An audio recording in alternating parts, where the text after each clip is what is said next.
Welcome to Thursdays at 3 p.m. Eastern Standard Time.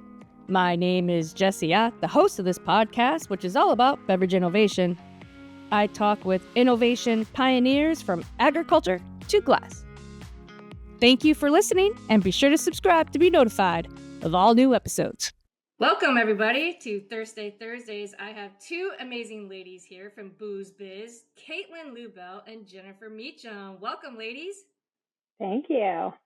I'm super excited to have you on. I think Caitlyn and I talked over a year ago about having her on, and then we all got busy, and then, you started a company. And so now we're upon the year that you started your company, and I can't wait to dig into all the details of how all that came together. But this is certainly an exciting time for you guys, and I'm glad we waited to kind of talk about your new venture. As everybody in the industry already knows, y'all are very popular. I'm super excited for you guys and all your success. It's been pretty amazing to watch you all. For those of you that are listening or watching, they have a recruiting business, and etc. And I will let them get. That's a very simple answer to what they're all up to, and we'll certainly dig into that as soon as we can here. So, where are you ladies calling from? So I'm based in Baltimore, Maryland. So I'm calling from my garage converted into an office with my dog here in Baltimore. Nice. It looks does not look like a garage. It's a she shed. She has a she shed. Yes, she has a she shed. But like all great startups, it started in the garage. Yep, so. That's exactly it. I just said those exact words yesterday. Yeah. I am in Manhattan. I live in the Flatiron area and live and work and breathe and all the things in Manhattan. So nice. And are you from there? I'm from Westchester, so it's about an hour and 20 minutes north of the city where my family is from, straight up the Hudson River.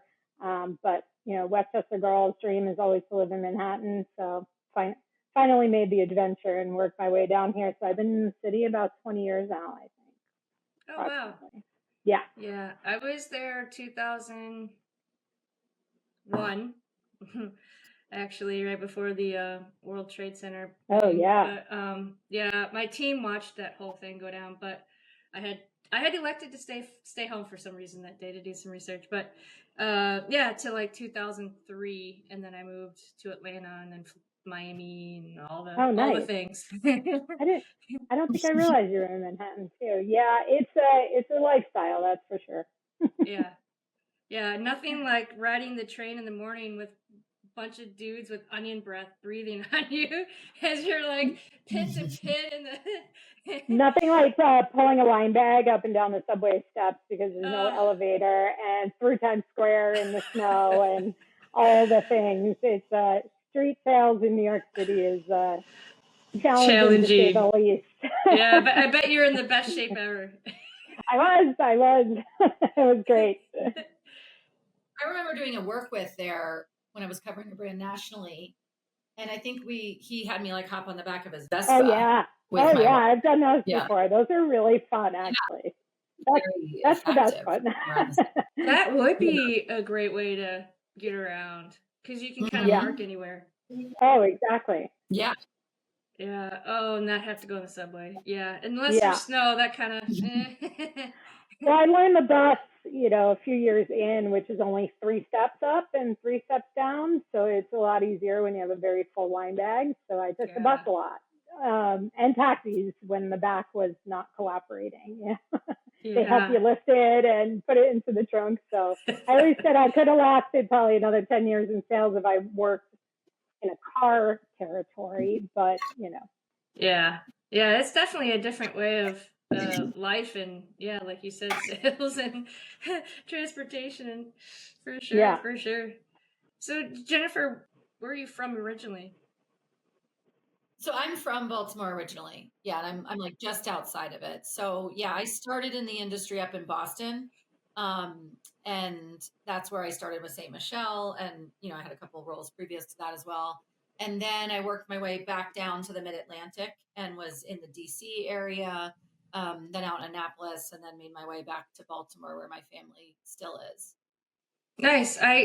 had the opportunity to live out there for a semester in college, and beautiful area. Yeah. Where were you? Foggy Bottom, actually. Oh, nice. Yeah, yeah, right in it DC. was like I interned. It was an internship for the Hill, and I didn't really want to work on the Hill because I'm just not. I mean, I was at the time, but I'm just not anymore. But I ended up working at the Department of Defense, which is really cool. No, sorry, Department of Cool. Commerce. Bill Clinton Okay. was the president, so I saw stuff come through, and they were listen to this. They were doing Lotus 1-2-3 back then, and I was organizing the file yeah. system. Exciting things. Exciting. Good old Lotus. Yeah. I spent some time on the Hill. I worked for like a nonprofit where we were up there like twice a week probably, and I loved DC. It was a really fun market to work to from For a sure. from a Yeah. I think it's the most per capita restaurants per people. Yeah. Makes sense, yeah. And it just has all channels and not a lot of regulation around them, and you can make a lot of things happen there, which is fun. What I miss about New York and DC is wherever you went, you would run into somebody from another culture and just start talking, you know. And you get to where you can understand if you hear someone talking, you know what country they're from. Yeah. You know, and I really do miss that. Yeah, I live right by Italy, so there's a lot of Italians coming and going around here, which I love because I love Italy so much. I'm always like, ooh, Italians here. Yeah, I wouldn't have any money if I lived next door to Italy. Yeah. Yeah. That place. Yeah. Oh yeah, I ate a lot of pasta. I'm on a break right now. All right, so who wants to start the journey first? So I'll start. So the journey of Booze Biz. So let's sum it up really quick.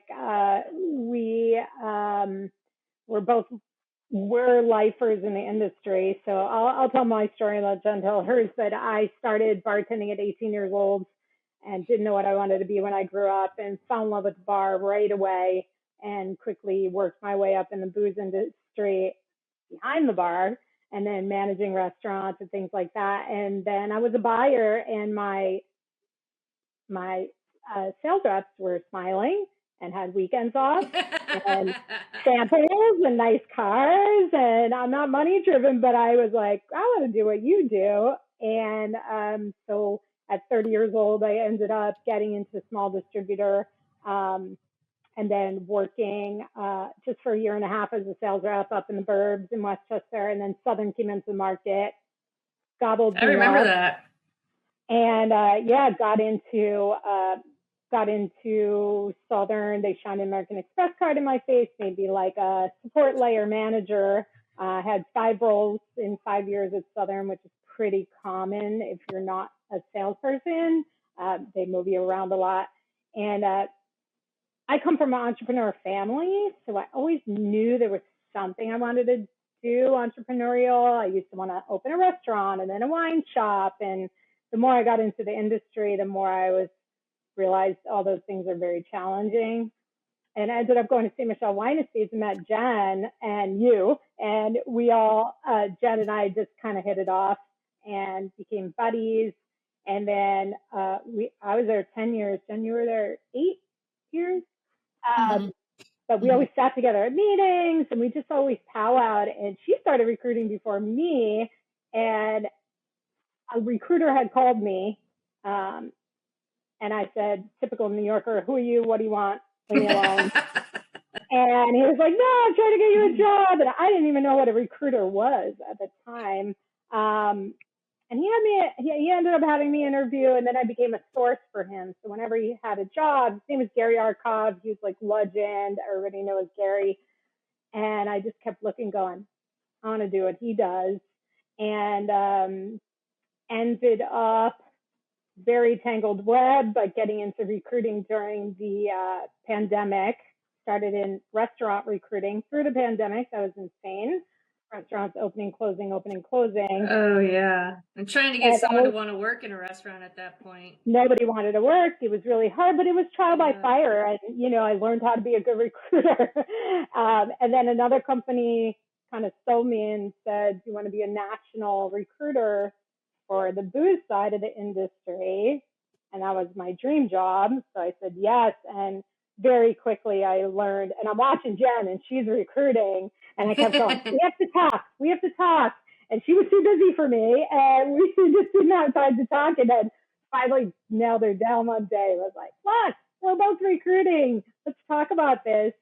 And we talked about it, and Booze Biz was born, and we launched in July of 2023, and it's been nonstop ever since. So we decided that we wanted to create a recruiting company for the booze industry that was a, probably medium to large size company at some point, and help the industry fix some of the things that were broken and things like that. So sorry, that was a long-winded, but that was very short. Okay, good. So, I think it was like 3 minutes. Hospitality to distributor to supplier. I just kept going. But I knew I wanted to do something entrepreneurial. My grandfathers are entrepreneurs. It was always in my blood. I took some entrepreneurial courses when I was younger. And then I read The Tipping Point one day, and which I don't read books at all, but a salesperson was like, "You got to read The Tipping Point. You got to read The Tipping Point," because I was trying to create my own spirit, and I realized I was a connector, and that was it. I was like, "I'm a connector. This guy Gary's calling me. I want to do that," and so yeah. Interesting. The tipping That's point. my evolution. Yeah, mine, it's different, but we end up in the same spot. And it is kind of amazing that we both very individually found our way to recruiting, even though we met, doing the same thing at St. Michel. But I got started in the industry working in a wine store, Bestsellers, which there was 2 in New York, 2 in DC, 2 in Boston. I was up in Boston then, and I was working in nonprofits. I went, out of college. I went to Colgate University, and then out of school wanted to like change the world and be a nonprofit. I love that. After a little bit of time, yeah, still working on that, but it's hard. You're changing the world one person at a time. That's right. Making it a better place. But I was actually a Big Sister Association of Greater Boston, like the part of Big Brother, Big Sister. But I was doing like administrative work, and I just couldn't stand like administrative work and being in an office, and I felt super like and so I on the side, like in the evenings and weekends, started working at the wine store Bestsellers, which was a really great like feeding ground for a lot of young, hungry, driven people in the industry. Like so many people that I met there a million years ago, I now see, doing big like or higher level suppliers and things like that, or the distributors that came in to sell to me. So I started there, and I just fell in love with wine. And then I started doing all the WSET coursework as well, like in Boston, then worked my way up through like level 3, and then worked my way up in Bestsellers and started managing, the stores, and then managing the territory, all along meeting with the distributors and meeting with the suppliers and thinking like, okay, what's the path? How do I want to do this? So then I moved over to a small distributor called Bay State Wine Company. I was only there for about like a year, and I loved it. They were just getting going in Boston, and I was like in Southie and in the South Shore and in downtown Boston, just all over the place, on and off, and kind of whatever you could get is yours. And then through a contact, I got an opportunity with Chateau de Sancerre, which is a small Sancerre brand. I just represented 3 SKUs, but it was a part of Marnier La Postale. Mm-hmm. So I got this opportunity to kind of see how the larger companies function. So it was a part of Marnier La Postale that was a part of Moet Hennessy. So through them, I got a really good landscape of like the supplier level. And I was just the brand ambassador for Chateau de Sancerre, and it was a contract role. It was supposed to be 6 months, and it ended up being almost a year. And I traveled the whole country, presenting and doing wine dinners, and occasionally the winemaker or the principals of Chateau de Sancerre came over, but mostly it was just me. And it was so fun because it was a great opportunity to like travel within your own country. I mean, I traveled throughout Europe, but I'd never thought to see our country. And I got to do like in depth in New Orleans, and like I'd be in Tulsa and Tacoma, and obviously like the bigger markets as well, Portland, and it was really fun. I loved it. And then that finished up, and I pretty soon thereafter was hired by St. Michel as a business development manager in Boston. And I loved that. And I did it for about 2 years. And then I was relocating to the Mid-Atlantic for personal reasons. And I was begging St. Michel, like, do you have anything I can do down there? And they're like, we don't have anything. We were sorry. We have nothing. We'd love to, move you along, but there's nothing there. And then my last day, the like district manager, the kind of one level above what I was, put in her note of the Mid-Atlantic, put in her notice. So it was like so serendipitous, but it was too short for me I did have to leave the company technically, and then was I know, I rehired remember within that. It 1 was so weird. Yeah, and I was like going back through all the paperwork and was like, oh my God, Raul, just hire me. I had to really like, there's processes in place. Raul. Yeah. Yeah. And Helen pushed me through. And so I got in there, and I took over the Mid-Atlantic, or just the DC and Maryland. And then from there, moved into the district manager role. So I was the state manager, and then moved into the district manager role, and stayed there for many years and learned so much. And it was wonderful. And then the good old days. I did leave St. Michel. Yeah, the good old days. The good old days. Yep. And you were, well, when I was in Boston, you were creating my precision. Oh, yes. Y'all love me. Yeah. So I would call you directly and be like, move this, change this. In theory, it was a very good idea. And we're talking about, I created Ben Salisbury. It was his brainchild, and I was his operator, processor. But what we would do is create a list of accounts based on volume, prestige throughout the city, and also optimizing the drive times. And so what that did is eliminated y'all from wine dinners that you would want to do, or all kinds of other things that kind of got sticky. So in theory, I think it was really good, but I understand that, when you're in market, it becomes a little bit more of a challenge, but hopefully it opened your eyes to some other options or something in addition to, hopefully. Yeah. I liked it. I'm super. I loved seeing exactly how I was doing and how it was going, and that's probably why I was the one calling you to tweak tiny numbers that no one else was looking at. But I think it did have a lot of benefit, but also some challenges. But but so I left St. Michel. That just kind of saw not a lot of room for growth after like 9 years, and was ready for a change. And I moved to Taub Family Selections for 1 year. Which I loved, but by then I was really ready. I was sort of at this crossroads where, as I had moved up, you get further away from the accounts, further away from the market, more spreadsheets and time behind the desk, which I just maxed out on like pricing essentially. And right? Oh my gosh. Work with people. Yeah. I mean, I wanted to work with people again, but I also couldn't be out. I had kids by then. I couldn't be out in restaurants until 11 p.m. And so I was just like, what's an opportunity where you're really working with people and you're connecting with people, but you can work the schedule that works for you. And I was talking with a friend who was a recruiter, and I had used a recruiter when I left St. Michel to go to Taub Family Selections. And he was like, look, he was at Robert Half, and he was like, you'd just be amazing. You'd be perfect for recruiting. This is totally not what you've done being in like accounting and finance, but like you should give it a shot. So I did. And I found that I absolutely loved recruiting. I didn't love accounting recruiting specifically.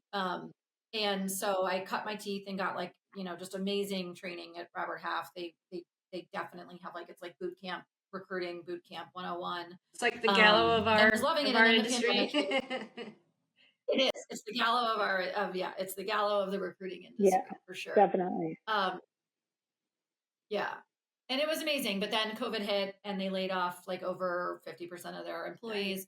And by then I was actually already in conversations with a smaller boutique recruiting company that focused on sales and marketing outside of, still not within the wine and spirits industry, but sales and marketing. And I loved that. And I had, a really great, like 2.5 years there. But was just starting to poke around. I also have a very entrepreneurial spirit, and I tend to sort of always think I can do it better than how it's being done, which is not always a great trait, but lends itself to being an entrepreneur. Depends on your boss. So, yeah, exactly. So, so Caitlyn was kind of reaching out, and I was just didn't have time to get back to her. And then finally she answering me? We were friends. I thought she liked me. Yeah, momming 2 little girls and trying to be a recruiter, which I now know is the craziest, job ever. So Yeah. like, Yeah, it never stops. And so finally we found like a solid hour. I was on a car ride. I was in a car ride. That's when I'll like talk for a long time. And Caitlyn told me her whole concept and what she wanted to do. And I was like, I don't know, I've been out of the Jesse, she industry told and me I've no at built, first. yeah, because I get I've it. been out of the industry with them for a couple years. I was like, and then I thought about it for a couple weeks, and No, I wanted more 4 of a days, focus. Jen. 4 days. Because I A said week, to a you, week. take a week, think about it, and get back to me. And 4 days later, I get a text going like, wait, what am I thinking? Like, let's talk about this. Yeah. And I was like, Yeah. yes, she's who I need. It's Yeah. perfect. So the funniest thing was I'll never forget, before I ever thought of recruiting, I remember one of the sales meetings for St. Michelle Wine Estates. We were in Florida, but of course we were frigid because the rooms Yes. are like 60 freezers. degrees. And so, Yeah. yes. So I was going outside. I think it was like a Fort Lauderdale sales meeting. And it was one of our breaks. And Caitlin was going out to have a cigarette Which I break. don't And smoke I anymore, was by the way, but I did. doesn't smoke anymore. But I remember I was just keeping her company and like thawing out. And she was like, I want to be a recruiter. And I was like, what? Like, and it had never occurred to me. I was like, what is that even? Who does that? And I remember just sort of thinking like, okay, well, that sounds strange, but like whatever. But I never forgot that conversation. And I just like, as I started moving and recruiting, I'd always remember like that little snippet of us sort of out there talking about it. So it's just one of those things that always occurs to me now that we're doing this together. So what was that moment like when you decided to call Caitlyn back and start talking about like how to move forward? Because I had answers for every one of her questions. She was like, well, we have to do this. And I'm like, I already have that. She's like, we have to do this.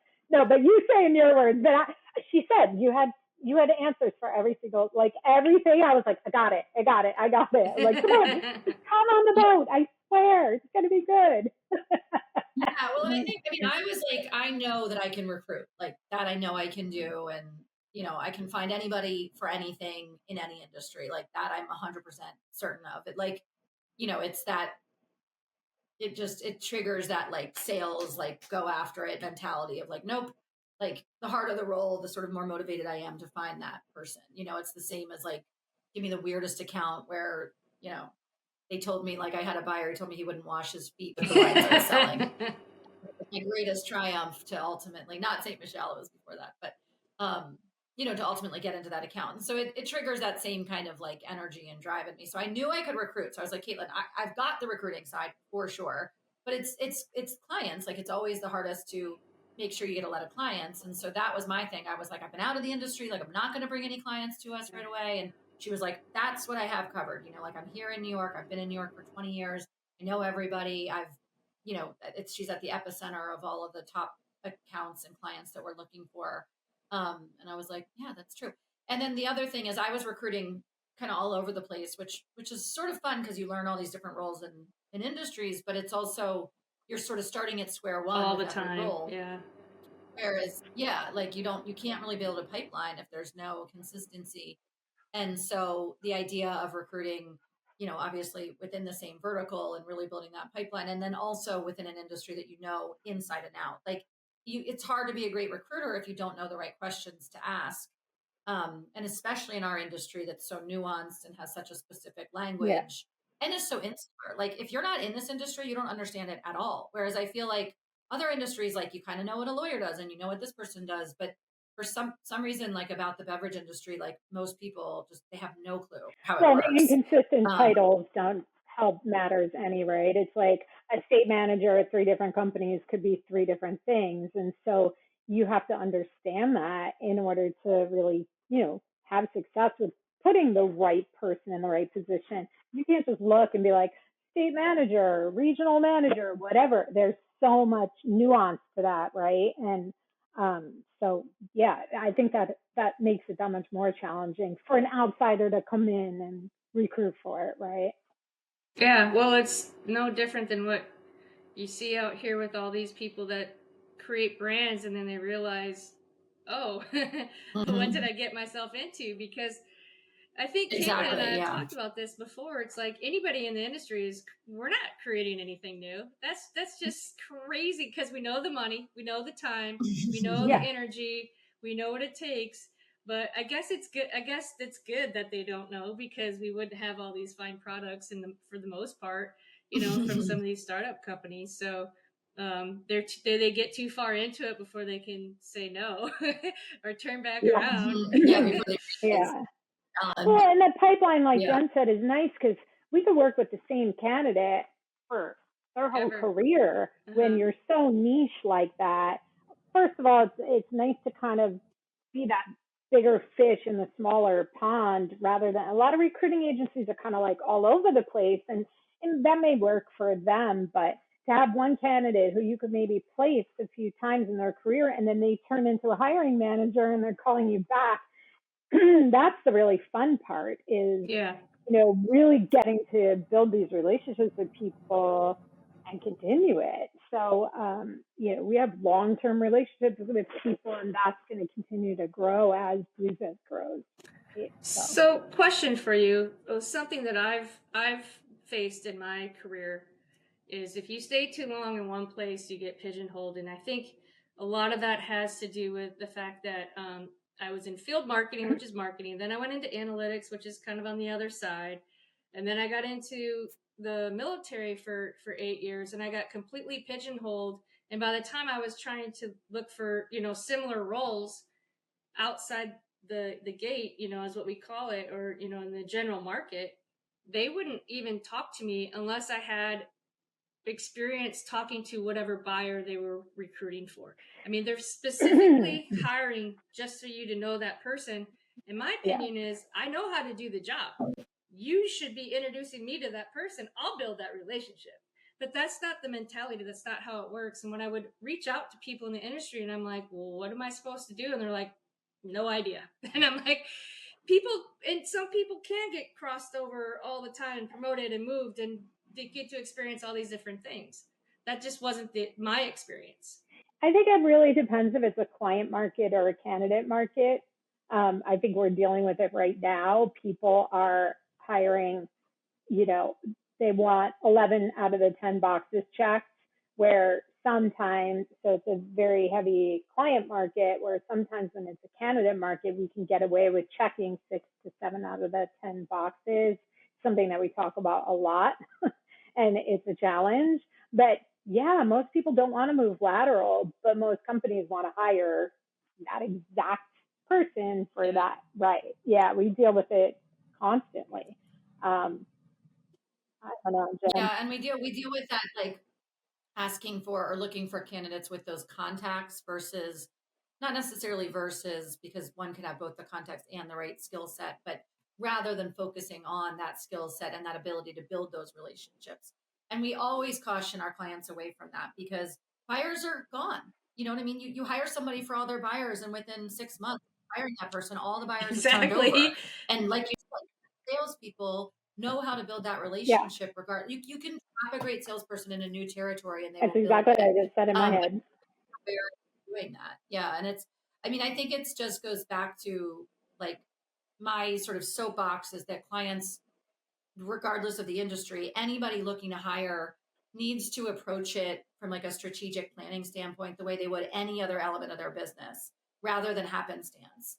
And it should be like, what are the core values that we want for this company? What are the core skill sets that we need for these certain roles versus these certain roles? And stick to that. Like create an actual strategic framework for your hiring approach and for the people you want in your company, and stick with that rather than chasing the closest next deal, and same goes with the hiring process, which is a whole nother thing that I could go on about forever. But yeah, it's frustrating, and I definitely think the market conditions certainly affect it. Yeah. I think that like the savvier the hiring manager or the company, the more they recognize that they should really focus on the candidate themselves rather than like what's going to be their first deal within their first month, because that means nothing for what they'll bring to the company within a year or 2 years.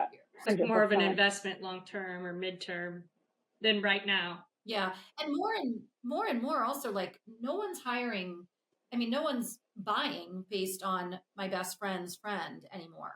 people are using data and IRI and Nielsen, and it's just becoming so much more analytical of an industry that just doesn't work anymore. So it really doesn't matter. You can be best friends with a buyer, but they can say, look, we do not have a slot in that category, or we see that your product's not tracking well, and they can't help you out, So I think it's part of kind of helping the whole industry grow up a little But bit. I think, Jessie, to your point too, I do tend to advise people, let's say they're in sales, but they really want to get into marketing.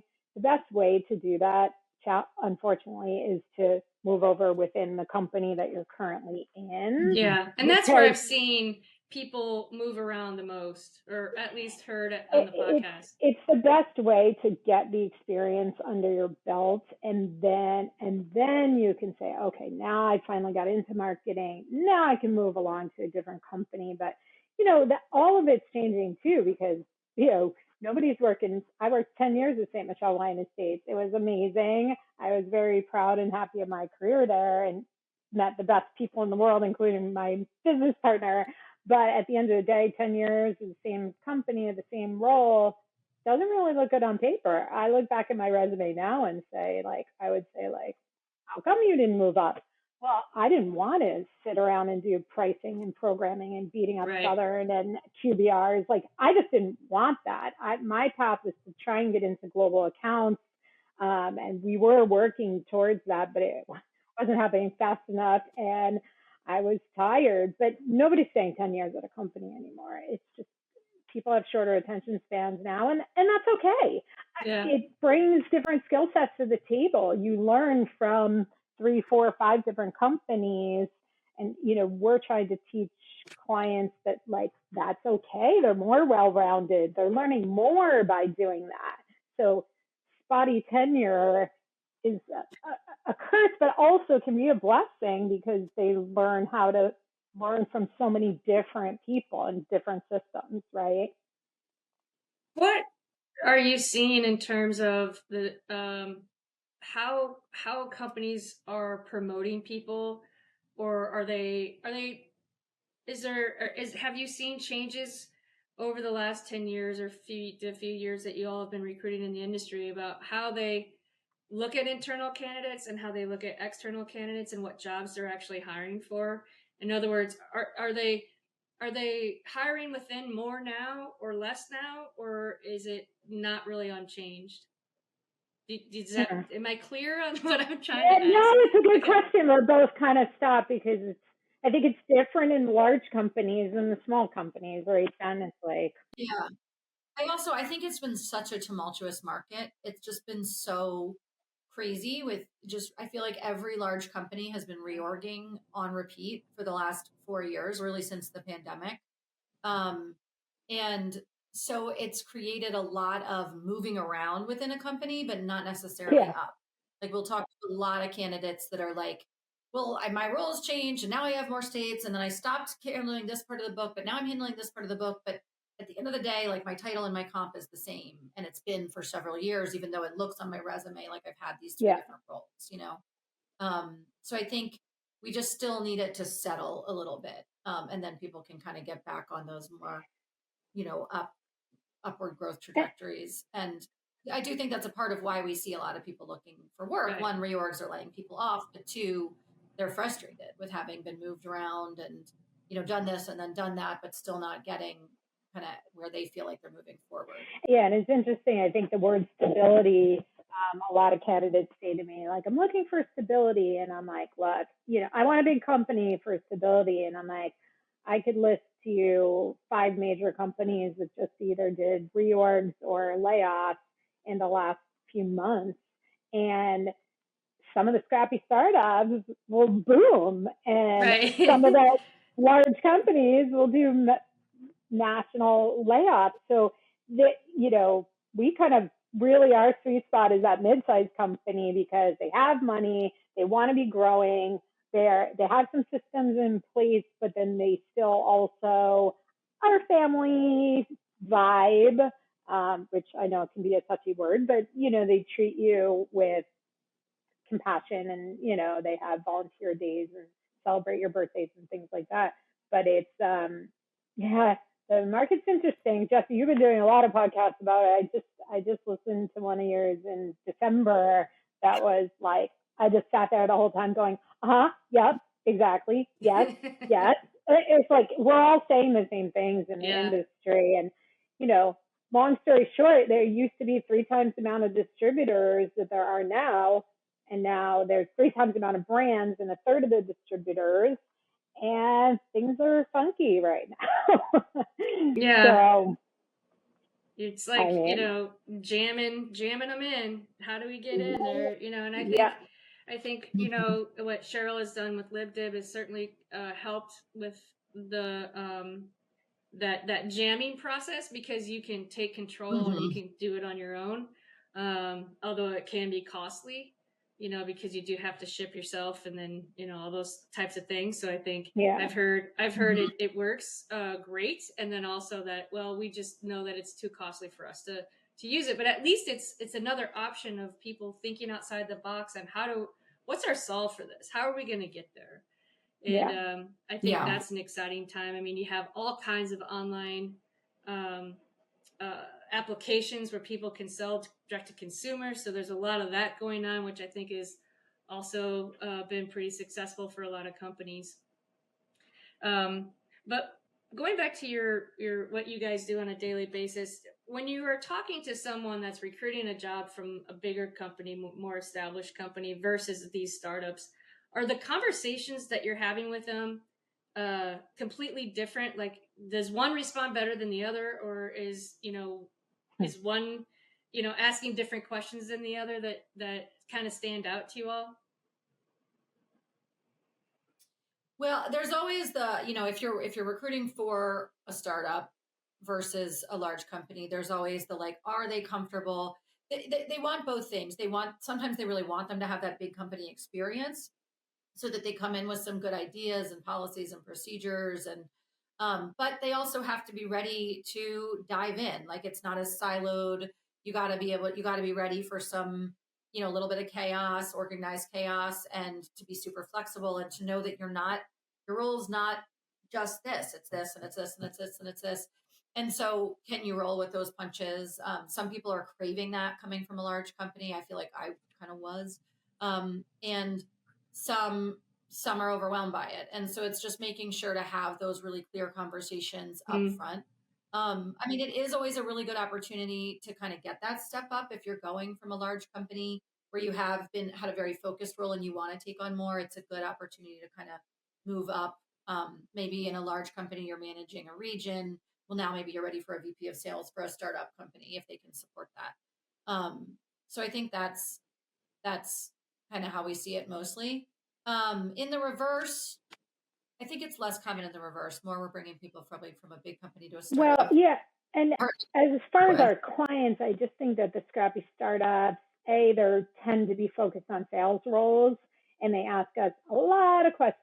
They need a lot of guidance, especially if they're not coming from the industry, where our mid-sized companies, we get all sorts of fun roles. We get logistics roles, and we get, operations and HR and finance roles and all sorts of marketing roles and fun things like that. And they know what they're doing, and we get a lot more maybe mid-level roles. And so I think it's a very different conversation for sure of the established companies versus, and isn't it always the thing? It's like the scrappy startups are definitely just the ones that need more guidance from us. They ask our professional advice a lot, and so And the mid to big companies are much more like traditional recruiting. They're like, here's the role I'm hiring for, here's the job description, here's the compensation, find me a person. And the scrappy startups are like, what do we need and how much do we pay them? And writing job descriptions. Perplexity, man. Job descriptions, great. I don't know if you've heard of it, but it's like it's Chat GPT on steroids, and it's really fast, and it's become something I use on a daily basis. My wife started using Chat GTP at first. She thought she was cheating, and we're like, no, it's just you're getting better quality faster. So Perplexity is something I would We'll definitely check it out. recommend. It's really really amazing. Anyway, sorry, I didn't mean to interrupt. No, that's cool. We'll have to check that out. So, congratulations, ladies, on 1 year of diving into being an entrepreneur. You're growing. You've hired a person, right? So that's exciting. We've hired 3 people, actually. 3 people. Woohoo!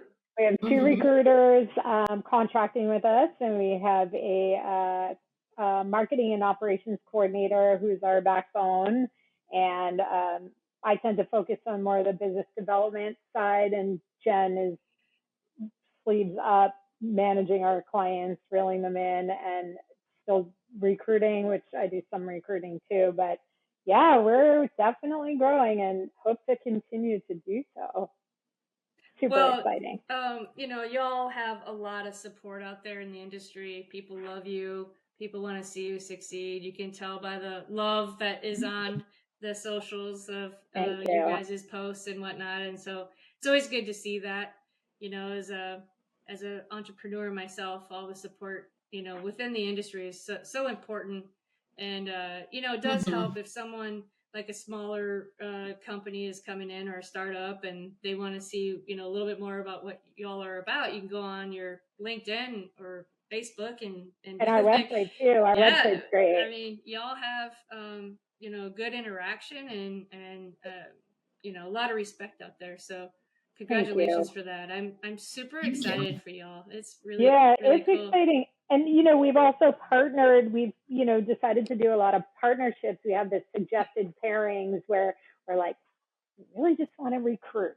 But they're asking us all these other things. Right? And we're like, we don't do PR. Squirrel. So we've partnered with a lot of incredible people like you, and they have been companies and individuals that have been, sending people our way, referring us, and we refer our clients to them, and that's been super fun too. That just kind of like helps all tides rise together, and that's just awesome. So that's our suggested pairings. And then we just launched a whole new program that we're doing, the Brand Cultivator program, which is it's something we've been talking about for a long time, which is a huge need in the industry with the evolution of the 3-tier system and the oversaturation. And so that's been super exciting too. And that's already booming, and we really just rolled it out. So within the last few months, so that's been super exciting too. That is exciting. Do you want to expand on that, or you want to? Go ahead, Jen. Expand on it. Yeah, so we're super excited about it. You mentioned it earlier with Cheryl and LibDib and some of these companies that are coming along to really help kind of bypass the stagnation and the bottleneck that's happening at the distributor level. And, I just, nothing against big distributors. I've worked with many wonderful ones and have many friends from them. And we know that it's not by any fault of their own. It's the nature of the industry right now. But I just believe at my core that consumers should be dictating what makes it to market, not companies, right? Not like a couple people in a room deciding what's allowed to get to the market. But so many of these great startup brands or even mid-sized brands can't get in with the distributor, and then they can't get out to market. And so I really love these different avenues that are, propping up to help sort of bypass that and get into market. But then you, of course, you lose the support of the sales team at the distributor, which is really just, it's just a fantasy anyway, right? It doesn't exist. Distributors no longer have the capability to be out selling, particularly for any brands that aren't in those top 10 largest companies out there. And it's not their fault.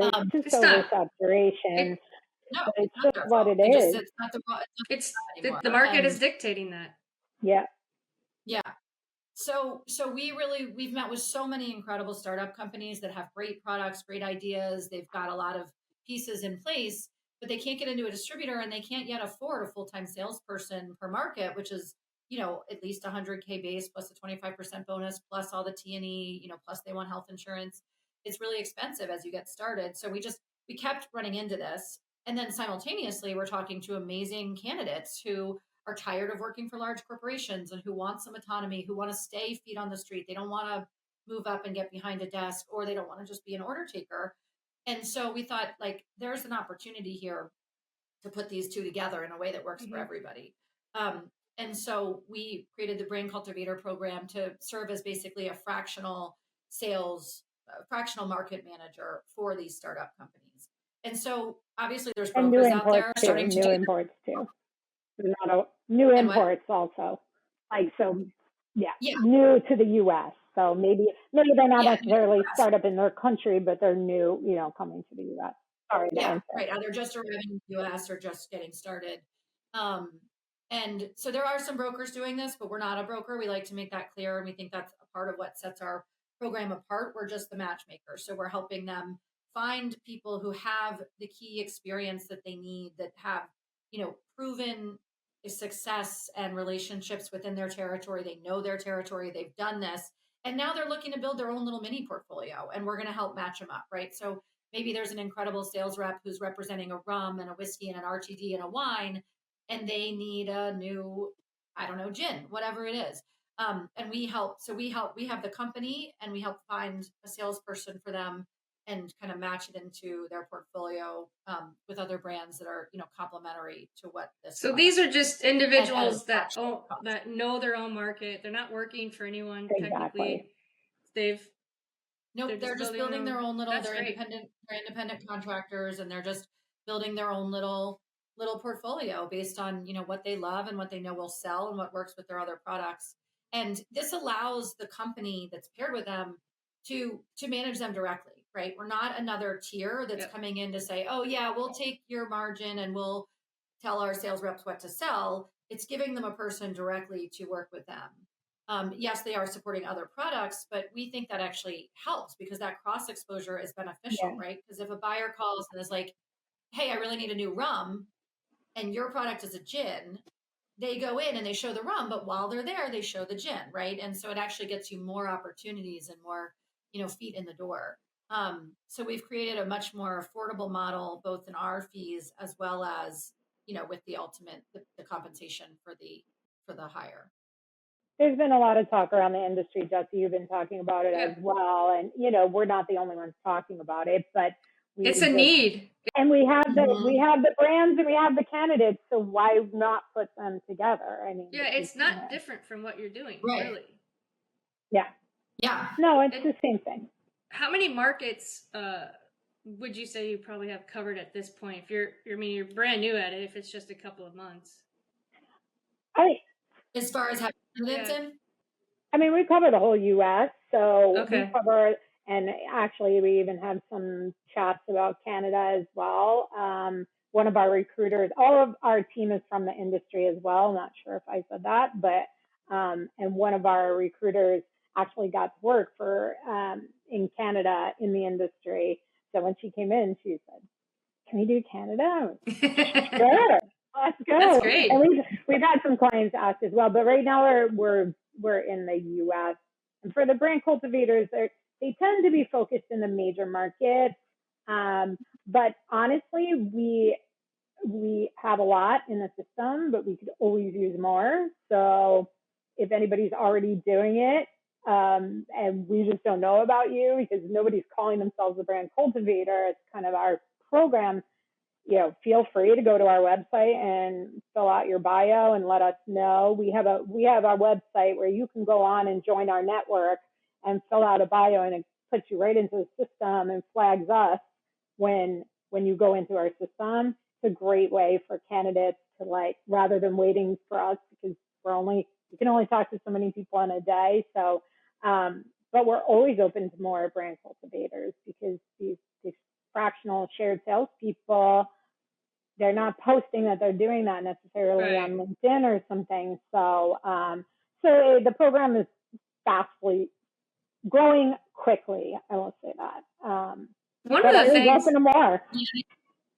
As far as candidates, we have candidates probably existing in our system. I'd say in 50% of the states right now, but we are super confident we can find them in any state. For the BC. So we have a lot of good tools and skills and ways that we find people That's quickly. right. So, and like Caitlyn said, like a lot of them, especially the brands that are coming to us with their first sales hire, they're looking for the key markets like New York, Florida, California, Texas. But it's also a really great opportunity for brands that maybe they have full-time people in those, but they want to start to get into some of the B and C markets, but they can't afford a full-time person. It can be a hybrid of them having some full-time people and some brand cultivators in markets just growing in their developing markets. I would say the one state that I'm hearing the most that really needs a lot of help is Texas. We have a job live right now for a brand cultivator based in Dallas, and we have a few in Florida as well. And Florida and Texas are definitely two. Florida's a challenge. Florida's got a lot of crazy rules and laws for spirits, so Florida's a challenge. They didn't used to. people are scared of it, that's for sure. So they need experts in the market. I didn't know that. I didn't know that because when I was here, you could do anything you wanted to, basically. I guess they got in trouble. Yeah, honestly, I haven't worked the market, but I know that it's very complicated. It's like certain states like Michigan and, the Carolinas, like certain states are just super complicated. Texas, Class B and all of that. I mean, yeah, it's, I think a lot of people want to launch in Florida also just because it does have all channels and such a robust way. You can do some good volume in the chains, and then you also have a booming on premise between the different markets. So, but we're seeing it, we're seeing it's so brand specific. Maybe they have a tie to Michigan or they have a tie to Memphis or different things. Then they need somebody focused there, even though that wouldn't be a first pick for other brands. And we always really advocate that. I mean, it's so important to take care of your own backyard. So if you are from XYZ, you need to really focus there, because if someone says, "Oh, I love this whiskey from Memphis. Have you heard of it?" to somebody from Memphis, you want them to say, "Yes, absolutely. I know that. I know that brand. I love that brand. That's where I'm from." You want them to have that hometown. Yeah. Well, is there anything else that you want to mention on Booze Biz? Because I'd like to get back to you ladies and ask you a few more questions about your journey. Just to make sure that people are following like our LinkedIn, our Booze Biz LinkedIn. LinkedIn is not just a tool if you're job hunting. There's really valuable information. We try and post like important content that's helpful and not just us. Everybody does. So just following us on LinkedIn and following us, going to our website because there's a ton of information there for clients and candidates. So I would just suggest that, especially, we get a lot of candidates looking for opportunities. So the best way to get them in the system is to just go to our website. It's not a black hole. We definitely pay attention to everyone that's coming in. And as soon as we have opportunities, we ping you. So we do a lot of sourcing. We don't necessarily post our jobs. We're going and finding the people. So be in our Rolodex so we can find you when we get that opportunity, I would say. Yeah. And I would say when you do reach out, if it is for a specific role, let us know, make sure to kind of really highlight that.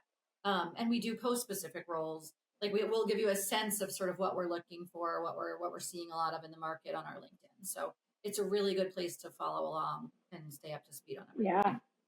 Awesome. Again, congratulations, ladies.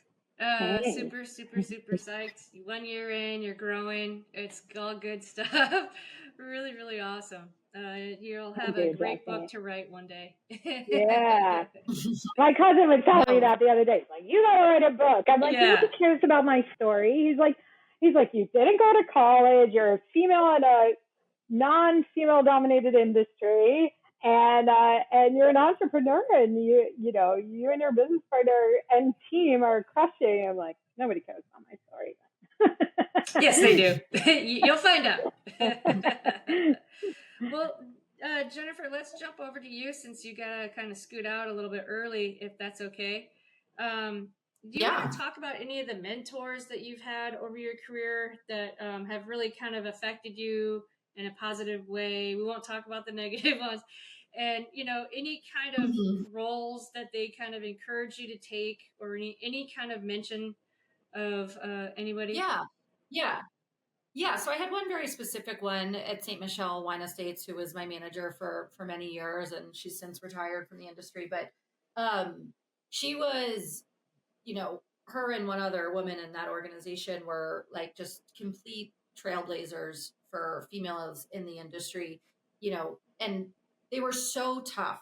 Specifically, the one I worked for was so tough, distributor.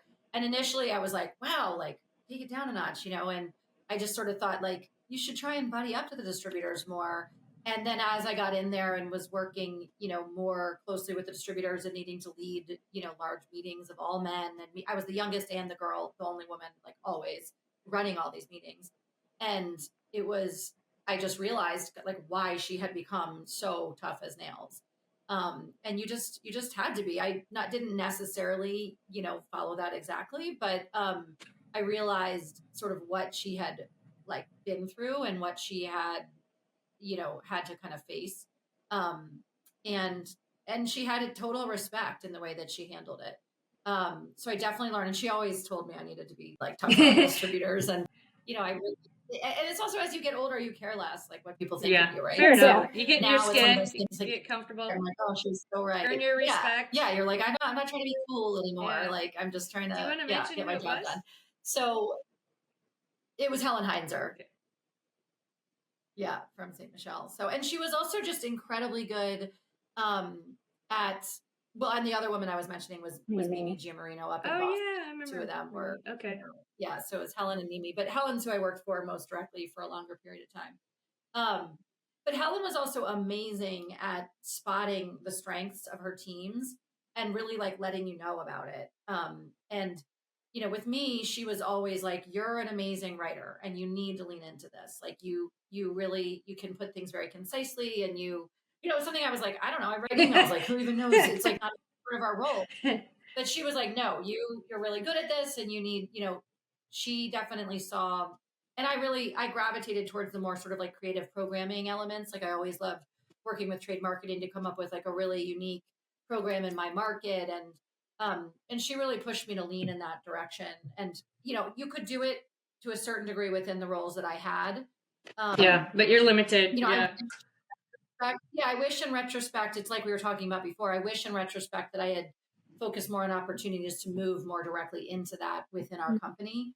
That was not always easy within our company, but that's one thing that I wish I had sort of at a younger age taken advantage of, was moving around, outside of sales, not just getting sort of siloed. But she did an amazing job, like I said, picking up on people's strengths and kind of encouraging them to lean in that direction. Nice. It's good to have a female role model like that. It's incredible. Yeah. Do you have any resources or books or podcasts that you read or listen to that have kind of helped you along the way? So now I listen to a lot of podcasts just to understand sort of what's going on in the industry and stay up to date on current trends. So Business of Drinks is a big one. I love their podcast. I'll listen to Cheers from RNDC sometimes, especially if I'm working roles specific to sort of RNDC and I want to understand more about the brands they represent. The Park Street podcast is a good one that I listen to as well. I like that one.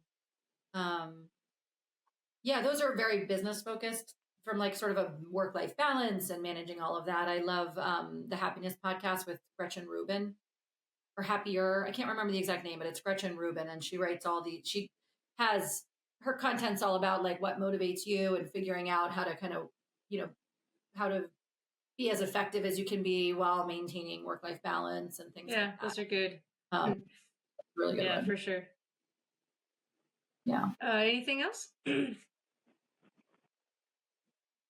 No, I think, I know one question you had mentioned was just like roles that you sort of wished or thought you would have taken. And I think it just goes back to that, encouraging people to early in their career, try out different things because it gets harder as you get older and you have more, you start making more and it's hard to step back and you probably have more financial responsibilities. And I just think, I wish that our industry, a lot of other industries will do, cross training. I can't remember what, but they'll do like, or they'll bring in like young people with a lot of potential, and they'll do 3 Uh-huh. months in each, 3 months marketing, 3 months in sales.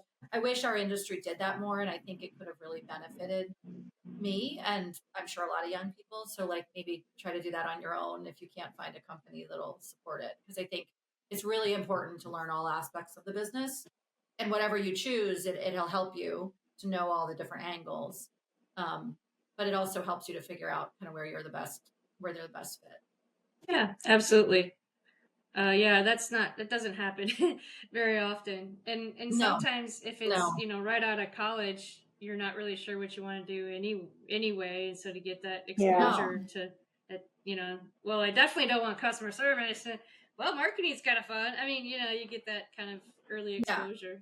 Well, and sales is a really easy one to gravitate to when you're young, especially in our industry. Like you get to be out, you get to eat in all these amazing restaurants, and you get to have a little bit of a flexible schedule. And like, yes, it's super hard, and you have to work really hard. But there's a lot of things that work Yeah. really well for like a recent grad, but it may not necessarily be what you want to do long term. Yeah. So I always just caution people to think about that. That's great advice. What about any pain points? I know we've kind of talked a little bit about some. Is there anything in particular that you're seeing in the industry outside of, too many brands, not enough, distributors that we've kind of already discussed? Yeah, I think my biggest pain point just as a recruiter, and this is pretty agnostic to any like to the industry, um, but definitely applies to our industry, is just like I said before, like really making a strategic focus around your hiring. Like people, if you ask somebody, a CEO or any kind of executive leadership, of what's one of the most important things in your organization, they'll almost always say the employees. Yet when it comes to procuring employees, it's like an afterthought. It's like the email somebody sends at 5:30 p.m. or they squeeze in the interview when they can, but they never can because of all their meetings. And you say, what's your hiring process? Well, I don't know. I'm going to have to ask. It's different for every role. Okay. If you've just said that employees are the most important part of your overall organization, so like, let's actually put some thinking into it and some planning in place, because it really does matter. Like the interview process is so critical to the success of the hire, and like a concise and coherent interview process that looks good to the candidates is the cheapest and fastest way to secure great talent. Like you can get better people at less if you keep them moving through the process. So why not do it? It's like they're ready to like raise the salary limits on a role before they're ready to consolidate their hiring process. And that just doesn't make any sense to me. And so I think it's just getting, and I understand everyone's overworked and too busy, and I get it, but it's just like taking that time to do the forethought about how you're going to approach hiring, just the same way you would pre-plan your year or your quarter or your next 3 to 5 years. Like treat it as important as that. And I think that there'll be a huge ROI, like really from a financial standpoint, because it'll be better retention, less having to throw money at the problem when you can't find that right person. That would just be my I feel like that's point. been a reoccurring theme that I've had on different discussions and different roundtables with that exact thought. Yeah, and keep the process moving. Like, we'll get people to second round or third round and then hard stop. And then all of a sudden it takes 2, 6 3 months. weeks. And we don't let it take 6 months, because we'll pull the candidates and be like, this isn't happening. But it's still, we're, got this far. Like, you're so close, and you're gonna lose this gem because they're a good candidate. So somebody else is going to take them, even if they're passive. You're going to lose them.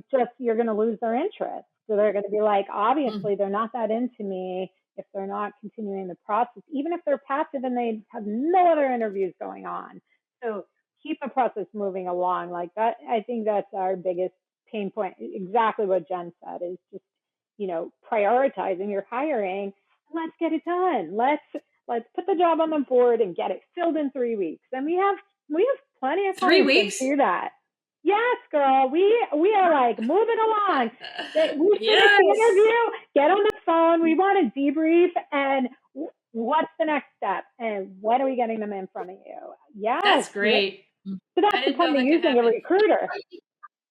A very high level role, and you need a lot of people to meet with them. Like, that's fine. but then get them to give you times when they're available. I mean, we have so much just held up because no one will make time for the interview. And, and then it's like, it's a self-fulfilling prophecy, right? Because they're too busy because they don't have this person on their team. So then they can't make time for the hiring. And it's like, well, then you're never going to get out of the cycle. You have to stop and make the time. What is your average time?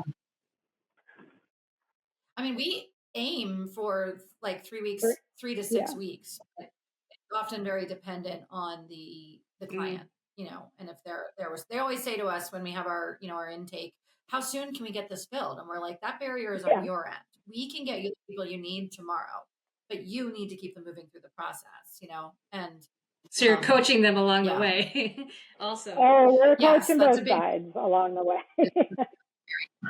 Yeah. Oh, that's cool though. Wow. I had no idea our industry could move that fast. Last I heard was 6 months by someone. Oh, no. We don't tolerate that. Went through interviews and, month nope. went by. And nope. Oh, it's painful. Well, that's what happens when you're not using a recruiter, honestly. And there's nobody on the other side to push. And we push. We're pushing twice a week. We're pushing, if not more. We're pushing the clients going, give us a date, give me your calendar, let's go, Well, yeah. And we get them, like, as soon as we start the role, we have them 3 to 5 stellar candidates who we know check the boxes. So it's like you're fast forwarded to almost the end of the process because you've narrowed it down already to people who are great fits for the position.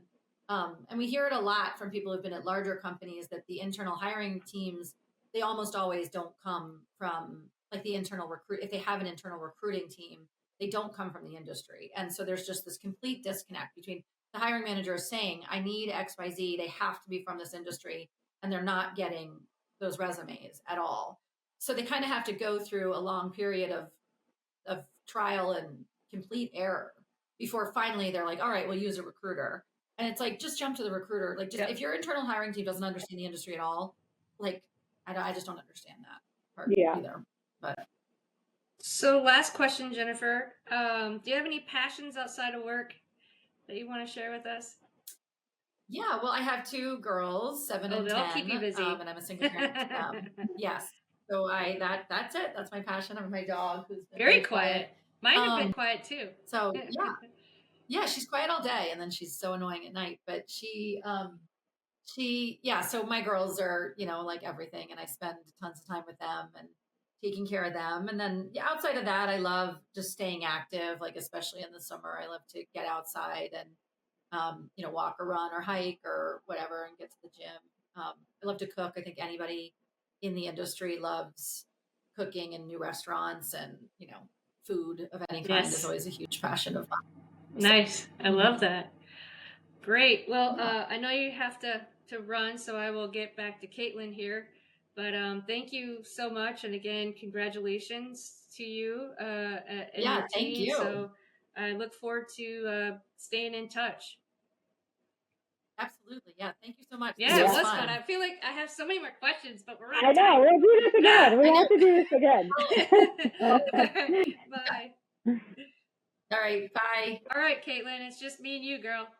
Yeah. I mean, Jen is like sleeves up recruiting right now because we have so many jobs on the board. And again, we the clients just, they don't get it, how much work we do on the back end. And, she was just kind of mentioning it, but we do so much on the back end that, we have to go find the people, then we interview the people, then we write up, basically we become their cover letter. And so we write it all up and we present, and then we talk. There's always questions from the client, and, we go back and forth. So there's a lot of stuff we do. And so we just have a lot of live jobs right now, which is great. And that's so great. Jen is, sleeves rolled up right now. So she's got candidate calls all day today. And, we have a short week. So yeah, it's a short week. Yeah, for sure. Well, let's go back to your mentors that you would want to mention and talk about. You asked this question, and of course, I'm a talker, obviously. So salesperson, type A personality. So I wrote some things down to keep myself together, but that's such a hard question. I utilize every conversation as a mentor conversation. I think our candidates that I talk to become huge mentors because, what is the definition of a mentor? Maybe it's somebody who really guides you and helps you along in your path. And I learn something every single day from talking to candidates. I have mentors, salespeople when I was a buyer, telling me like, hey, you could do this and, you could work for a distributor. And, when I got to St. Michelle Wine Estates, there was one female C-suite, Carrie Leach, who became a formal mentor. I think it's really, really important for companies to have a formal mentor program because people are so shy to ask somebody to be their mentor. And it's such a shame because you learn so much. I mean, Carrie taught me off some ledges and really helped guide me so much. And Carrie Leach is just an incredible woman, and she was a C-suite female, and I can't help but look up to all entrepreneurs. I look up to, but and I'm not a soapbox woman at all, but as a female in a as I said, pretty male dominated industry, I would watch all the women that were, successful and how are they doing that? How are they getting there? When I went to St. Michelle Wine Estates, I worked with Marie Felicio. She is my girl. She's now a VP of R&D CO Peachy in New York, but she was most recently with Constellation as a national account manager. But I was her CAM at Southern. I mean, we worked side by side together, and I learned so much from her. She is a tough Queens girl, and she is a closer, and she's a powerhouse. And I learned so much from her. And getting into recruiting, I worked for a company called Gecko Hospitality, which I kind of brushed over a little before the pandemic. I decided I wanted to be a recruiter, and I cold called this chick. A friend of a family told me about the company, and his friend as a mentor, he goes, oh, you should reach out to my buddy Marty just as a mentor in conversation. And I talked to him, and I looked at the website, and I said, I want to work for them. And I emailed this woman, Georgia Westwood, and I was like, hi, I want to work for you. I know everybody in New York City, all the buyers of the restaurants and the DMs and the staff. And within an hour, she texted me, let's set up a call. And she taught me everything I knew, trial by fire. We had New York and New Jersey, as I mentioned, recruiting for restaurant managers. And she's still my best friend to this day, as well as Dawn Marie. And I still talk to Carrie Leach. I think the best relationships really are when you're mentoring each other. I know my little crew of Michelle Hodges, Shannon Reynolds, and Holly Beach from St. Michelle Wine Estates. And we constantly mentor each other all day, every day, helping each other. And my business partner, I mean, Jen is, we're pretty different. She is the opposite. She's my yin to my yang or whatever. But boy, do I learn a ton from her and our team. We try and do brainstorming sessions all the time. We're a new company, right? And we ask our team for input. And guys, this is what we're thinking, or here's a stumbling block. Let's talk through it. And the recruiters, Kayla and Sarah and Tara, our coordinator, they're just super smart women. And so the world is my mentor, and I love that. I can't get enough of it. I mean, you, Jessie, like you're a mentor because what you're doing, you're doing it. You're scrapping out, and I'm like enamored with all these people that are just doing impactful things in the world. So no, I love that. Long-winded, but definitely, I would say my team and those three women that I mentioned, I'm forever indebted to them for all they've taught me, for sure. Helped make me who I am. That's awesome. Yeah, that means you're doing the right thing. You're in the right place. But I love this, mentored by the world. I think that's fantastic. Mentored by the world. I mean, it's when you just have that inner energy to like learn, then everything you look at, you can learn from. And I think one of my friends just said it. I just reposted what she said. I'm spacing right now, and I apologize to my friend about that. But it was just such a good quote. And it was basically like, learn from your surroundings and learn from the world around you. And yeah, as long as you keep doing that, you're going to continue to evolve and grow, right? Yeah, yeah, absolutely. Yeah. What about any resources that you'd like to share? So, well, for me, resources tend to be entrepreneurial stuff. I've taken some classes, and I always, want to learn more about being a stronger entrepreneur and leader. But SCORE, SCORE, it's all capitals. SCORE is a free mentor program.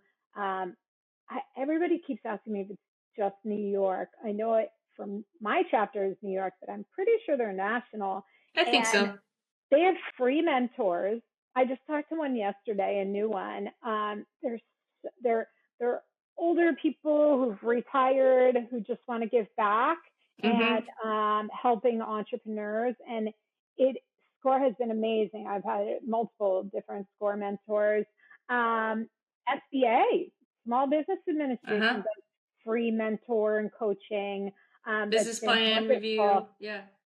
So good. And LinkedIn. I mean, I'm constantly reading articles. I do love Shanken. I mean, who doesn't love Shanken? But and I used to love Bev Media. Remember when we used to get Bev Media and we'd all get our big fat bus and look for whose friends are in the pictures this month, and but industry news, I try and follow it as much as I can, and just other people posting stuff on LinkedIn is so interesting.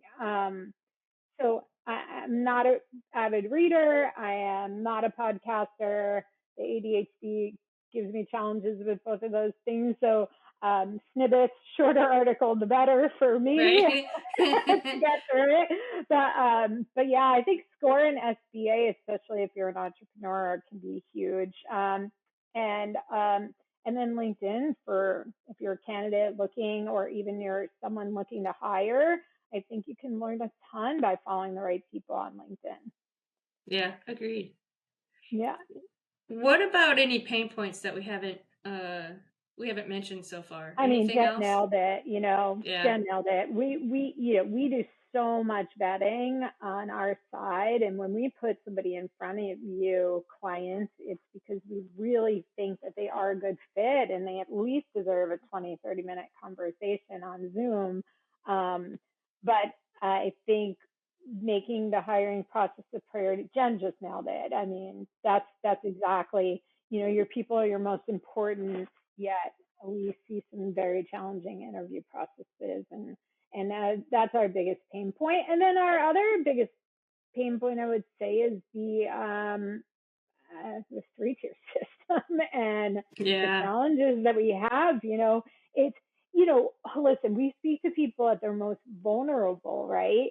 They either just lost their job, or they're not making enough money, or their boss treats them like crap, or there's a new CEO and they're in panic mode. So being able to help people navigate through that vulnerable time in their life is really hard, and you have to really balance. I mean, I have had a lot of sleepless nights for candidates, just feeling so bad and of the situation that they're in, or the position that they're in, and doing to others. Like, why are people treating people so poorly these days? It just, I don't know. It's definitely a pain point for me. Keeps me up at night to say, how can I help make the industry better and stronger, and people treating each other better? I don't know. One of my favorite questions that I ask candidates when I talk to them is, you spin a lot of plates. Jessie, you've done a lot of things. I think I even said this to you maybe one time when we talked. Spin a lot of plates, but when you sit down and XYZ hits your desk and you physically get a smile on your face, what's that? What's that moment? And then we want to lean into that for your next role. Why aren't managers asking their direct reports that question? What's your favorite part of the job? What, what drives you? What excites you? And, I think a lot of people are good at managing different personalities, and it's very challenging, but ask more questions. And, I don't think that people are doing 6-month and annual reviews as much Oh, it's anymore. awful. And it's like, this is where you stupid. need to talk to your people, because honestly, one of our screening questions is, when are you due for your next review? Because you're telling me all these things, you're not moving up, you're not happy, you're not making enough money. Have you talked to your boss about this before I even try and get you another job? Have you had the conversation? And so often I hear like, well, I haven't really had the opportunity, or they're not going to understand. To me, that's a major pain point. It makes me sad. It's like, everybody should treat each other like it's their sister, daughter, wife, sibling, whatever, to the point of like caring about if they're smiling every day.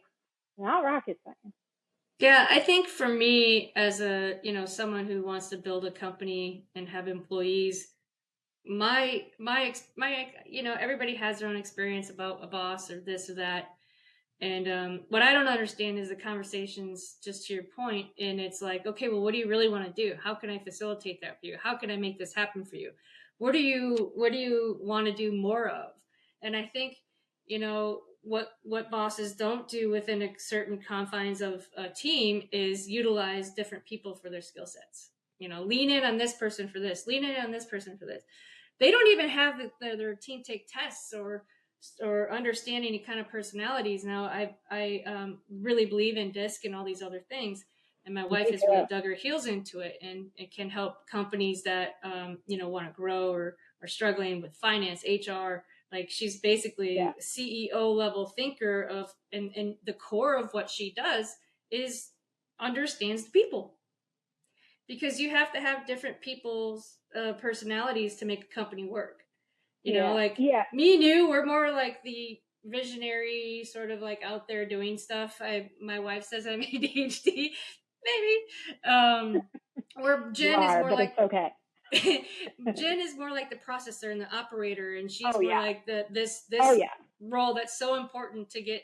I need that, and that's my wife. So there are certain roles that people need to play in order to have that expertise, and companies that are older don't buy into it, and they don't try it, and they don't understand it. And I don't understand from an HR perspective. It's not, I don't know. I'm not trying to judge or complain or anything like that, but I do feel like there's a real miss, and probably not just our industry. It's probably just, it's a big pain point, and it just makes me feel bad, for people that are feeling stuck or challenged or whatever. But yeah, hiring managers, moving the process along, and then also thinking like, no, we don't need boozes. Like, we're just going to post an ad, and we're like, okay, good. Have fun with those 312 resumes that you have to go through, that the majority of them are not even from the industry. I get it. Our fees are not low, but we do so much work for it, and you need to be busy running your team, dealing with your distributor, working on your inventory levels, working on your marketing plan, you're closing the fiscal, whatever it is, when you could outsource it and just give it to us, and we put people get a better candidate. Silver platter. Yeah. And so it's a shame that, we have a lot of clients, but it's a shame. I think it's a little pain point that more don't use us, because I got it. Well, I also think that, to your point, if their number one priority is their employees, then why aren't they investing in that piece? Like, that just seems like, you're going to get that person 100%. Yeah. Versus, well, they might be 80% right. Well, that 20% can make or break an employee and being in the right culture and, the right job. Yeah, we're so happy when we get the right the right candidate for the right role and a good, really responsive client, and everything works out. Everybody's so happy, and we get to wish them a 1 year anniversary, happy anniversary, and we text them in 2 months and say, how's it going? And they're both like head over heels. Yay. Like, that makes your day, that's like, yeah. making It's an kind impact. of like you go to an expensive restaurant, right? And and yeah, it's a little bit out of my budget, but it's so good and such an amazing experience that it's so worth it because the outcome was perfect, right? Exactly. It's worth it. It's worth it. We had Jen and I met with a client in person. She was up here in New York when she first came up for New York Food and Wine Festival last year. And we met with the client, and he said, I got a scrappy startup, great guy. And he said, I got to be honest, when you first told me your fees, I almost fell out my chair. And I was like, gosh, can I do this? And he said, within a week, I see your value. It's like, and I couldn't do this without you. And we got him such a gem. He is over the moon. They are so happy. It's like the perfect pairing. He's like, I couldn't have done this alone, and I see your value, and it felt really good. I mean, we were not crazy, but it was so nice to hear from a startup that's scrapping away at money. But he saw our value. He sees our value, and he still sees our value. So that was really nice. Yeah, that's awesome. Switching over to Outlook, do you see any trend changes or anything, from your perspective that could be evolving within what you do? Definitely the 3-tier system and the antiquated laws that we deal with, and, all the things that everyone in our industry is talking about right now. We have a great partner with MHW. We also work with Park Street and LibDib, and again, I come from, distributors, Southern. I had a great career there, and it's no disrespect to them in any way, but these new brands are going to come in, or these new imports are going to come in, whether they like it or not, but they really can't find a distributor or can't find an importer. So I think there's going to be a lot of gray lines, legally, compliant, but gray lines to where, different go-to-market strategies, which is, again, why we went with this brand cultivator program, just as a different go-to-market. I think e-com is huge. But you got to have money to play in that, and so still costs money. I think the industry is going to evolve massively in the next 5 years. The fact that we're all talking about this so much, there has to be changes. Maybe they will be with some antiquated compliance laws, and maybe they'll be with evolution of the 3-tier system, but industry is going to change a lot in the next 5 years, and I'm super excited about it. I think it's going to be in a good way. So. It's time. I do think that, and this is no disrespect to anybody, but, you hear these stories, I went to Mexico, fell in love with tequila. That's a whole other podcast, Jessie. That's a story for another day. But I'll be honest with you, they're making really good tequila. They're finding the good noms. They're finding the great houses that have been making tequila for generations, and they all have room for more. So I think the point of that is, there's room for everybody, because not everybody needs to be everywhere. Right? They just need a slow growth and just get in a few places. But you gotta hire the right people who, if you don't know what you're doing, they know what they're doing, and you gotta have funding. I mean, to be honest, I think I've heard it before. It's if you try and enter the market on a big way with anything under $3 million, you need $3 to $5 million to have success in the U.S. market, which a lot of these companies would gasp at. But it's it's very expensive. It's very challenging. Every state is different.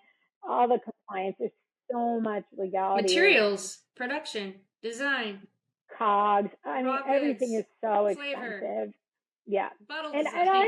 we support these new brands as long as they want to hire somebody who knows what they're doing, which some of our clients do. They say, Yeah. I don't know what I'm doing, but I got a lot of money, so let's hire a team who knows what they're doing. And I'm like, great, let's go.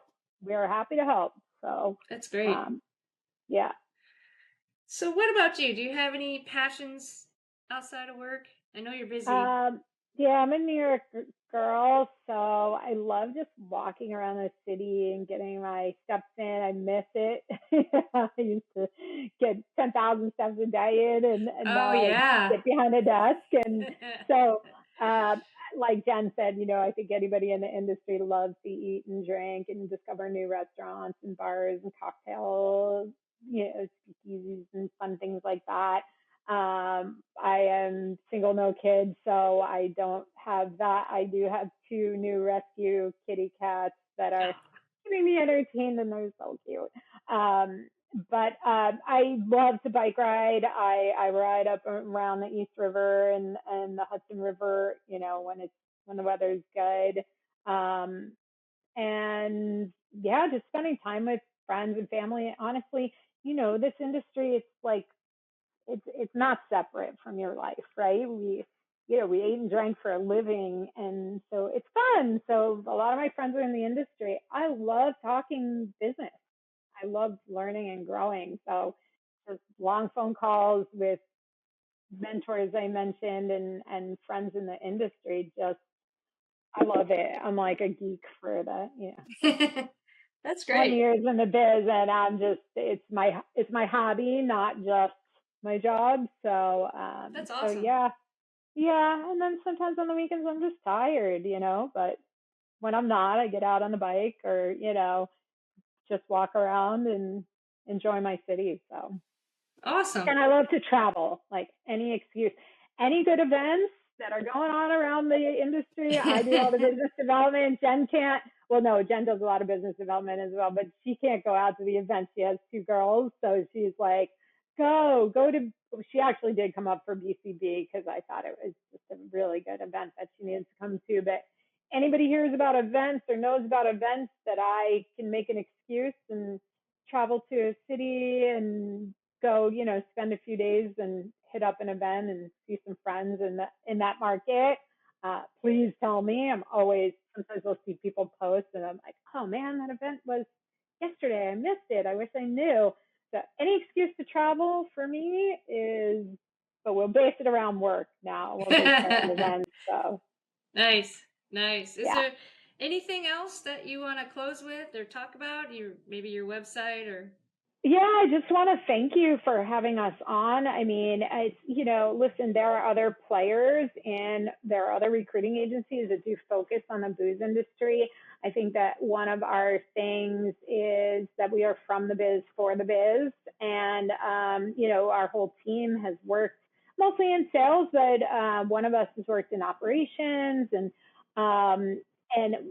being in the New York market, I got to work with the marketing people and the VPs and the higher levels and all the chain people and so I think we set ourselves apart a little bit that way, that we just talk the talk. But yeah, I mean, let's just keep growing and we would love to be the go-to. And we always have a full job board, but we're always taking on new clients, as long as they want to be responsive and have money to pay their bills and want to partner with us.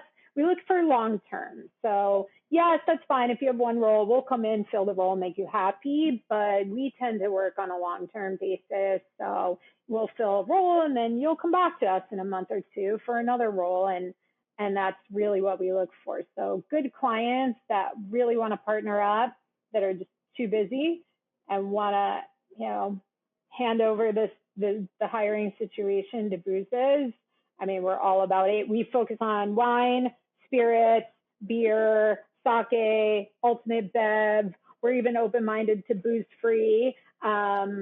If it's something cool and something fun, we're not necessarily going for soda pop and energy drinks, but I think there's a cool market. Jen loves the non-alc market and the CBD market. It's growing. You know, I mean, if it's a beverage and you need experts in the industry, from the industry, we have them. So we even work with agencies. We have a PR agency that focuses on the industry. We work with them. We have an agency that does point of sale materials. We were working with them for a while. So even an added layer of marketing companies, things like that. As long as you're affiliated with the industry, that's what our Rolodex is, right? So yeah, I think that's the only thing I would say. Do you ever do any contracting with companies? Or is it just kind of a per basis? We're open to alternative situations. Okay. I'll say that. We're always open-minded, and not just with the brand cultivator program with the fractional salespeople, but we're very open to fractional CMO and things like that. So yeah, we're open-minded. We're always open to conversations for a company that has hiring needs. Yes. Okay. We're always open to think outside the box. Okay. Yeah. No, thank you so much, Jessie. I really appreciate it. And it's great to get the word out about Booze Biz. I think we do have a pretty good following. So thank everyone for supporting us and saying positive, wonderful things about us. We really, it just makes us smile ear to ear. And we appreciate every kind note and message and follow and like and all the things because we want to continue to grow. I always say I'm going to do this until I can't see the computer anymore. So yeah, being remote is nice. Our whole team is remote. We have a recruiter in Arizona, one in Florida. Our coordinator bounces between North Carolina and Oklahoma. Jen's in Maryland. I'm in New York. Definitely in the future, we'll look for recruiters probably based in Napa or Sonoma that can help me do some business development. So we plan to grow as a company, and there's a lot of cool opportunity, but baby steps. We're just a year in, so yeah, you're a year in. You're good. You've already grown a lot. Yeah, it's been pinch me. It's been just awesome, but it also feels like what we're supposed to be doing. Jen and I talk about it many times. We're like people are like, "Oh, were you so scared?" And we're like, "No." Feels like what we're supposed to be doing. Supposed to be doing, yeah. Not to be cocky, but it's just like, no, we're not scared. We're just figuring it out, and yeah. But yeah, what a good balance I have with her, right? Yeah, 100%. Yeah, couldn't have picked a better teammate. Yeah. Oh, so thankful. So, but thank you so much again for having us on. Of course. Thanks for coming on. I'm glad we were finally able to connect. I know, me too. I'm happy to do them in the future as well, too. So, do you want to end on a fun game? Sure. Okay, I'm going to ask you a question, and it's like a speed game. You have to answer it really fast. First thing that comes to mind. Okay. You ready? Yeah. If you were a cocktail, what would you be? Martini with an olive. Gin or vodka? Gin. Dirty? Yeah, a little dirty. Dirty. A little dirty. Not too dirty. It's a little dirty. What's your favorite color? Purple. Everyone knows that. I got purple glasses. Purple's I can't color. see. I can't see that they're purple. Besides Manhattan or New York City, what's your favorite city to travel to? Well, I would say Colorado as a state. I absolutely love Colorado. It's my second happy place. Colorado, just in general, just love it there. Nice. What's your favorite food?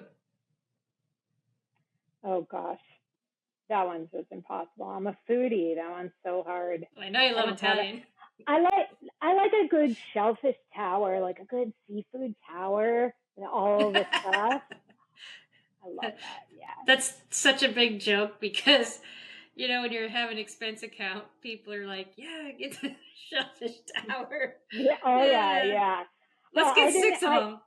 I worked with the steakhouses in Midtown, and they would joke because I don't eat steak, and they're like, "You're the steakhouse queen that doesn't eat steak," and I'm like, "Yeah, but they got good shellfish. They got good seafood." Oh, well, that was fun. That was fun. Thank you for joining me, and really, I'm sincerely mean. I'm super pumped, as a woman, and as someone who has switched careers and found their passion. I think you and Jen have that lucky want of getting to be in the industry but being off the streets, because we can't physically do that forever. So what is that process? Yeah, what is that process, and how do you continue to stay active in the industry but not carrying a wine bag all the time? And to your point, like as you get higher and higher in management, that job becomes pricing and managing distributors and doing all the things that just aren't really that glamorous and fun. Whereas this is, you still have that active, you're talking to people of all different levels, of all different companies throughout the industry. And it's just probably for you, it's you're a learner. So you're learning on a continuous basis, and it's rejuvenating your energy. And so it's like the perfect fit. So I commend you for the hardest job I've ever had, but pretty darn fun. It's rewarding. Not quite as fun as sleeping in a castle in Italy, but it's pretty darn fun. Like, I get to talk to people all day long, and it's amazing. I love it. So, yeah. Awesome. Thanks. Awesome. Well, again, best of luck, and I'll let you get back to it. All right. Have a great day. Thanks so much, Becky. Bye. This week's episode was produced by Fedora J Productions.